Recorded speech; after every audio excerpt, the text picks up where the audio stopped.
కేంద్ర ప్రభుత్వం నూతనంగా తీసుకొచ్చిన వీబీజీ రామ్జీ చట్టాన్ని వెంటనే రద్దు చేయాలని తెలంగాణ వ్యవసాయ కార్మిక సంఘం జిల్లా ప్రధాన కార్యదర్శి నారి ఐలయ్య డిమాండ్ చేశారు.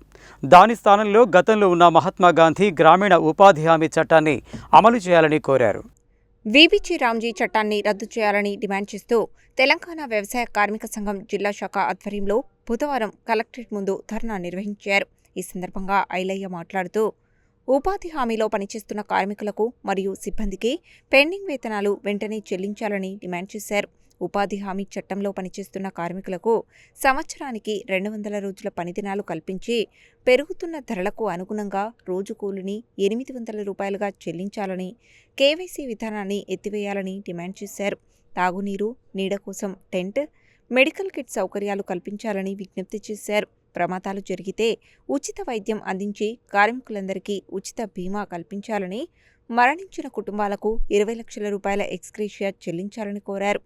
ఉపాధి హామీ కార్మికులకు పార, తట్ట, గడ్డపార, గొడ్డలి వంటి పనిముట్లు అందించాలని కోరారు. పథకంలో భాగంగా 60% కేంద్ర ప్రభుత్వం నిధులు, 40% రాష్ట్ర ప్రభుత్వం నిధులు ఇవ్వాలని జారీ చేసిన జీవోను రద్దు చేసి 90% నిధులను కేంద్రమే కేటాయించాలని డిమాండ్ చేశారు.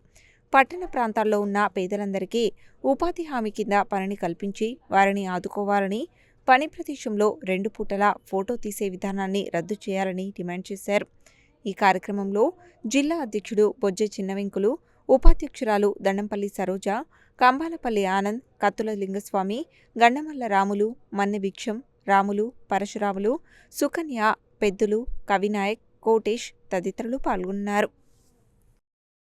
ఉపాధి హామీ చట్టరక్షణకై ఈరోజు దేశవ్యాప్తంగా అన్ని కలెక్టర్ ఆఫీసుల ముందు ధర్నా జరుగుతుంది. ఇది కేంద్ర కమిటీ పిలుపులో భాగంగా నల్గొండ జిల్లా కలెక్టర్ కార్యాలయం ముందు కూడా తెలంగాణ వ్యవసాయ కార్మిక సంఘం ఆధ్వర్యంలో ధర్నా జరుగుతుంది. ముఖ్యంగా ఈరోజు మోడీ 3వసారి అధికారంలోకి వచ్చిన తర్వాత ఉపాధి హామీ చట్టాన్ని నిర్వీర్యం చేస్తూ నీరుగార్చు కేంద్ర బడ్జెట్లో నిధులు తగ్గించడం అనేది జరుగుతుంది.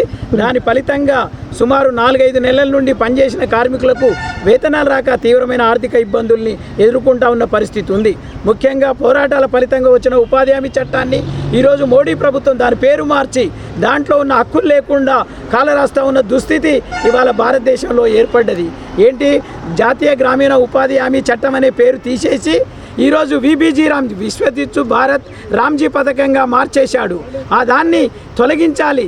దాని ఫలితంగా ఏమవుతుందంటే ఇవాళ రాష్ట్ర ప్రభుత్వం 40%, కేంద్ర ప్రభుత్వం 60% నిధులు కేటాయించాలి వీబీజీ రామ్జీ బిల్లులు అని మోడీ ప్రభుత్వం నిర్ణయించడం అనేది జరిగింది. దాని ఫలితంగా పేద రాష్ట్రాలు ఇవాళ ఉపాధి హామీకి డబ్బులు ఇవ్వలేని పరిస్థితి ఏర్పడితే చేసిన పనులకు వేతనాలు రాకుండా కార్మికులు ఆర్థిక ఇబ్బందులు మరింత ఎదుర్కోవాల్సిన పరిస్థితి దాపరించబోతుంది.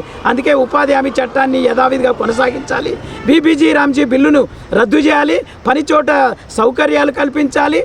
చేసిన పనులకు వెంటనే వేతనాలు చెల్లించాలని వాళ్ళ కలెక్టర్ ఆఫీస్ ముందు ధర్నా చేస్తూ ఉన్నాం. నల్గొండ జిల్లా కలెక్టరేట్ ముందు తెలంగాణ వ్యవసాయ కార్మిక సంఘం ధర్నా చేయడం జరుగుతూ ఉంది. ఉపాధి హామీ కూలీలకు 3 నెలల నుండి కూడా పెండింగ్లో బిల్లులు ఉన్నవి. వెంటనే ఆ పెండింగ్ బిల్లుల్ని విడుదల చేయాలని చెప్పేసి కూడా మేము వ్యవసాయ కార్మిక సంఘం నుండి డిమాండ్ చేస్తూ ఉన్నాం. అక్కడ ఉపాధి హామీ దగ్గర నీడు, మెడికల్ కిట్ కూడా ఏర్పాటు చేయాలని చెప్పేసి కూడా మేము సంఘం తరఫున డిమాండ్ చేస్తూ ఉన్నాం. ఈ దేశంలో పేదవాడికి వలస కూలీలను నివారించాలని ఏదైతే ఉద్దేశం ఏర్పడిన చట్టం ఉందో ఈరోజు మోడీ 3వసారి అధికారంలోకి వచ్చిన నాటి నుండి కూడా ఈ చట్టాన్ని బడ్జెట్లో నిధులు కేటాయించకుండా రోజుకు ఈ చట్టాన్ని నిర్వీర్యం చేసేటువంటి కుట్ర పన్నుతూ ఉన్నారు. అందులో భాగంగా ఈరోజు ఈ చట్టాన్ని మహాత్మా గాంధీ జాతీయ గ్రామీణ ఉపాధి పథకాన్ని ఇలా వీబీజీ రామ్జీ బిల్లుగా మార్చడం జరిగింది. ఈ బిల్లును వెంటనే కేంద్ర ప్రభుత్వం ఉపసంహరించుకొని దినోత్సవం భారతదేశ వ్యాప్తంగా ఈరోజు కలెక్టర్ కార్యాలయం ముందు ఈ కార్యక్రమం నిర్వహించడం జరుగుతూ ఉంది.